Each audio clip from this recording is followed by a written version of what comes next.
chihotola ibva khanani na ndiwe vathu nne ndi ralo khana ndi sa khani ndo fura mukhaha ndi tshi khana nne ndo fura nḓivho na ndiwe vathu khanoni ndi ralo ima ndi ri vhutsilu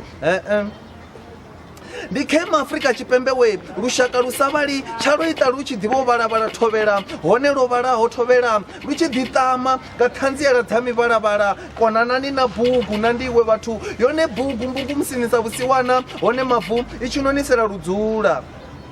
u si vhe wa zwifhela vhathu na ndiwe ṅwana we tshikolo tshi a kola ro u vhona musi vhaṅwe vhakati vha tshi vhala dzibugu wo vha kati u tshi khou vhala madzina a dzi lodzho madzina a dzi hodela madzina a dzi goloi hone a ri tshamba u a ḓivha hoṱhe nga ṱhoho yau dziṅwe dzi goloi dzi ḓivha nga maipfi na musi dzi tshi bvuma madzina a vhadzo vhareili u vho to vha vhala sa tshiṱoko u sa ḓivha uri tshiṱoko ndi iwe tshi ḓo ri tshi tshi fhela na vharengi vha fhelavho ndi ri kukete wo kuṱhakhamedza na ndiwe ṅwana thovhela shi hu tshi ṱongiswani nṋe ndi khou lunako lupiwa mutsindo nga pfunzo na ndiwe ṅwana na ngoho tshikolo wo phasa tshe wa dzhena tshone namusi u dziḓa wo dzula vhuongeloni u dziḓa wo lala mmbeteni gaweni wo ḽi ambara ndi khwamba ḽone lagane ḽa vhuongeloni digiri wo i wana thovhela ḽiṅwalo ḽo u phakha dziphilisi wo vha u tshi khou itani